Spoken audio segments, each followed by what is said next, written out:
Hello दोस्तों, स्वागत है आप सभी का फिर से एक बार एक नए व्लॉग में। पिछले व्लॉग में मैंने आपको दिखाया था कानपुर का चिड़ियाघर और आज के इस व्लॉग में मैं आपको दिखाऊंगा उस कानपुर चिड़ियाघर का स्नेक हाउस, जहां आपको देखने को मिलेंगे अलग अलग टाइप के जहरीले, बिना जहर वाले, देसी विदेशी काफ़ी सारे सांप। तो वीडियो को एंड तक ज़रूर देखना, क्योंकि इस वीडियो में मैं आपको सांप तो दिखाऊंगा ही, उसके साथ साथ सांपों से जुड़ी ढेर सारी जानकारी भी आपको देने वाला हूँ, जो जानकारी आपके काम की है। और अगर आपने अभी तक चैनल को सब्सक्राइब नहीं किया है तो चैनल को सब्सक्राइब जरूर कर लीजिएगा। अगर आप कानपुर चिड़ियाघर देखना चाहते हैं तो वीडियो का लिंक मैं डिस्क्रिप्शन बॉक्स और आई बटन में दे दूंगा, आप वहां पर जाकर कानपुर चिड़ियाघर देख सकते हैं। तो ये है कानपुर चिड़ियाघर का सरीसृप गृह यानी स्नेक हाउस, जो काफ़ी साफ सुथरा और अच्छे ढंग से बनाया गया है। ये भी एक गुफा टाइप में बनाया गया है, जैसे कि यहाँ का रात्रिचर जीव ग्रह बनाया गया है। चलिए चलते हैं इसके अंदर और देखते हैं यहाँ आपको कौन कौन से सांप देखने को मिलते हैं। यहाँ सबसे पहले आपको देखने को मिलेगा इंडियन ब्राउन कोबरा, जो कि एक जहरीला सांप होता है। हर सांप के आगे यहाँ एक बोर्ड लगा हुआ है जिस पर उस सांप से जुड़ी कुछ जानकारियाँ लिखी हुई हैं। उनमें से कुछ अहम जानकारियाँ मैं आपको बता देता हूँ। इंडियन ब्राउन कोबरा का साइंटिफिक नेम नाजा नाजा होता है। इसकी औसत लंबाई 3 फीट होती है। ये काले, भूरे या हल्के पीले रंग के होते हैं। इसके सिर के ऊपर ही इसके नाक वाले छेद होते हैं। इसकी आंख काली होती है और इसके फन के दोनों तरफ निशान होते हैं। ये भारत में लगभग हर जगह पाया जाता है। और जो कोबरा नागिन होती है वो अप्रैल से जुलाई के बीच 12 से 22 अंडे देती है और लगभग 60 दिनों में बच्चे अंडों से बाहर आ जाते हैं। और उन बच्चों के बचपन से ही फन होते हैं और वो जहरीले भी होते हैं। इंडियन ब्राउन कोबरा के जहर से कई सारी दवाइयाँ और इंजेक्शन बनाए जाते हैं। इंडियन ब्राउन कोबरा के बाद आपको यहाँ देखने को मिलेगा रसल वाइपर। ये भी एक जहरीला सांप होता है। इसका देसी नाम चीतल होता है। इसकी लंबाई भी लगभग 3 फीट होती है। ये हल्के पीले रंग के होते हैं। इनकी आंखें काली और आंख की पुतलियाँ वर्टिकल होती हैं। इनकी खाल भी थोड़ी सी खुरदरी होती है। रसल वाइपर जम्मू कश्मीर को छोड़कर बाकी पूरे देश में पाया जाता है। और रसल वाइपर की जो नागिन होती है वो जून से अगस्त के बीच में एक टाइम में 6 से 98 बच्चे देती है। और उन सब के पास जन्म से ही जहर वाली थैली होती है। इसके जहर से भी काफ़ी सारी दवाइयाँ और इंजेक्शन बनाए जाते हैं। रसल वाइपर के बाद आपको देखने को मिलेगा बैम्बू पिट वाइपर।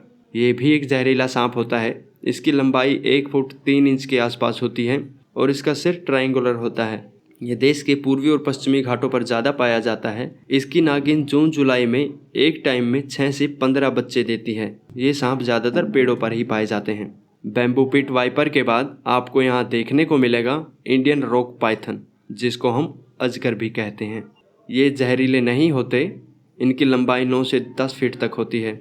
ये भारत में लगभग हर जगह पाया जाता है। जो फीमेल अजगर होती है वो जनवरी से मार्च के बीच 18 से 80 अंडे देती है और ये पानी में आधे घंटे तक अपनी सांस रोक सकते हैं। अजगर के बाद आपको यहाँ देखने को मिलेगा कॉमन वाइन स्नेक। अगर देसी भाषा में कहें तो इसको लता सांप भी कहते हैं। ये ज़्यादातर पेड़ों और झाड़ियों में रहते हैं। इनकी औसत लंबाई 3 सवा 3 फीट तक होती है। ये देश की उत्तर पश्चिमी और गंगा बेसिन को छोड़कर पूरे देश में पाए जाते हैं। इनमें जहर होता है पर वह इतना नहीं होता कि किसी इंसान या बड़े जानवर को मार पाए। इसके जहर से छोटे मोटे जीव जंतु ही मरते हैं। और इसकी जो नागिन होती है वो एक टाइम में 4 से 22 अंडे देती है। आगे यहाँ आपको देखने को मिलेगा सैंड बोआ यानी कि 2 मुहा नाग, जो कि जहरीला नहीं होता। इसकी लंबाई 2 सवा 2 फीट तक होती है। ये भी भारत में हर जगह पाया जाता है। इसकी नागिन अंडे नहीं देती, ये सीधे बच्चे पैदा करती है। वो सितंबर से दिसंबर के बीच 6 से 9 बच्चे पैदा करती है। आगे आपको यहाँ देखने को मिलेगा वाटर स्नेक, जिसे धुरिया या पनिया भी कहते हैं। और ये जहरीला नहीं होता। ये अंडमान निकोबार को छोड़कर पूरे देश में ही मिलता है। इसकी नागिन दिसंबर में 30 से 90 अंडे देती है और ये भी पानी में लगभग 20 मिनट तक अपनी सांस रोक सकता है। सबसे आखिर में आपको यहाँ पर मिलेगा धामन सांप, जिसे घोड़ा पछाड़ भी कहते हैं। इसकी लंबाई 11 फुट तक होती है। ये कश्मीर को छोड़कर बाकी पूरे देश में पाया जाता है। इसकी नागिन मार्च से मई के बीच 8 से 20 अंडे देती है। तो ये तो हुए चिड़ियाघर में मौजूद सभी सांप। अब मैं बताता हूँ आपको सांपों से जुड़ी कुछ अहम बातें जो हम सबको ज़रूर जाननी चाहिए। सबसे पहली बात, क्या करें अगर सांप आपके घर में घुस जाए। अगर सांप आपके घर में घुस जाए तो उसे मारने की या खुद पकड़ने की कोशिश बिल्कुल ना करें। उसे पकड़ने के लिए स्नेक हैंडलर को बुलाएं। सांप को उन स्थानों से दूर रखने की कोशिश करें जहां वो आसानी से छुप सकते हैं। सांप के पास जाने, उसका फ़ोटो खींचने, वीडियो बनाने की कोशिश ना करें, उसको दूर से ही पहचानने की कोशिश करें।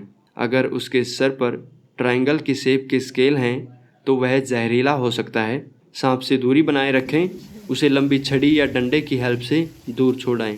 सांप के ऊपर कपड़ा फेंककर, हाथों में दस्ताने पहनकर या चिमटे की सहायता से उसे पकड़ने की कोशिश ना करें। दूसरी बात, सांप के डंस यानी सांप के काटने से बचाव के लिए आपको क्या क्या करना चाहिए।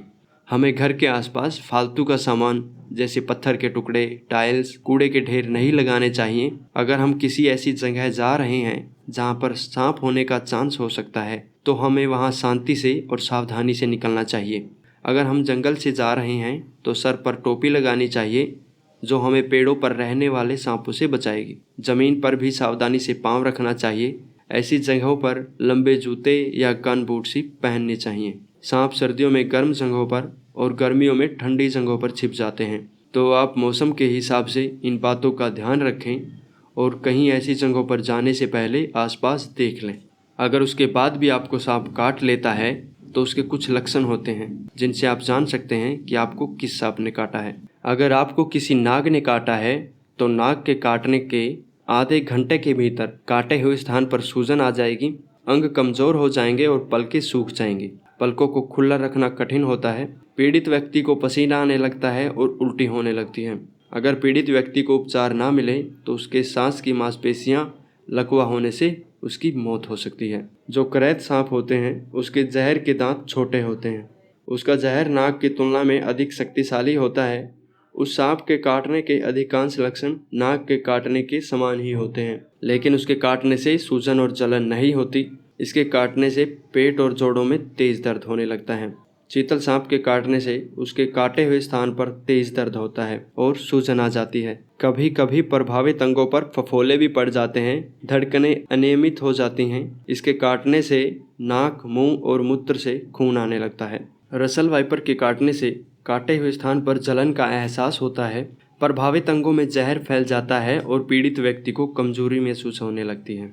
पीड़ित व्यक्ति के काटे गए स्थान, मसूड़ों और यूरिन से खून आने लगता है। अगर आपको बम्बू पिट वाइपर काट ले तो उसके काटे जाने के कुछ मिनटों के बाद ही काटे हुए स्थान पर जलन और दर्द का एहसास होने लगता है। अंदर खून बहने के कारण प्रभावित अंग लाल हो जाते हैं। सी स्नेक के काटने के कारण मांसपेशियों में दर्द होता है और प्रभावित अंगों को लकवा मार जाता है।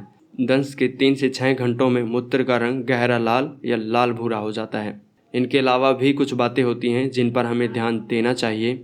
चौथी बात, अगर आपको सांप काट ले तो उसके बाद आपको क्या करना चाहिए। सांप के काटने पर आपको सबसे पहले एक अच्छे प्रशिक्षित डॉक्टर के पास एंटीवेनम देना चाहिए। यदि तत्काल उसका इलाज नहीं किया जा सकता तो फिर भी कम से कम उसको फर्स्ट एड देनी चाहिए। देश में एक प्रचलित धारणा है कि सांप के काटे हुए स्थान में चीरा लगा दिया जाए तो खून के साथ साथ सांप का जहर भी बाहर आ जाता है, जो कि बिल्कुल असत्य है। यह लाभकारी होने की बजाय आपके लिए हानिकारक हो सकता है। सांप के काटने पर आपको घाव को पानी से अच्छी तरह धोना चाहिए और यहाँ पर दिखाए गए चित्रों के अनुसार सांप द्वारा काटे हुए अंग को चौड़ी गर्म पट्टी या 4 इंच चौड़ी सूती कपड़े की पट्टी से कसकर बांधें।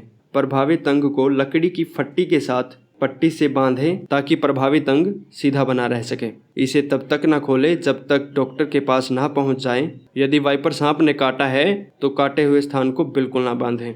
सांप का काटा हुआ रोगी बहुत भयभीत हो जाता है, उसे प्रोत्साहन की आवश्यकता होती है, इसलिए रोगी को प्रोत्साहित करते रहें। रोगी को गर्म रखें और उसको शराब बिल्कुल ना पिलाएं। यदि पीड़ित व्यक्ति को दमा या कोई गंभीर बीमारी है या किसी दवा से एलर्जी है तो वह डॉक्टर को पहले बता दें। अगर सांप किसी को काट लेता है तो सांप को मारने से पहले उस रोगी को डॉक्टर के पास ले जाएं। तो दोस्तों, बस यही था हमारा आज का वीडियो, जिसमें आपको देखने को मिले तरह तरह के सांप और साथ में जानने को मिली उनसे जुड़ी ढेर सारी जानकारियाँ। तो आपको ये वीडियो कैसा लगा कमेंट करके ज़रूर बताइएगा। वीडियो को लाइक कीजिएगा, शेयर कीजिएगा और चैनल को सब्सक्राइब करना बिल्कुल मत भूलिएगा।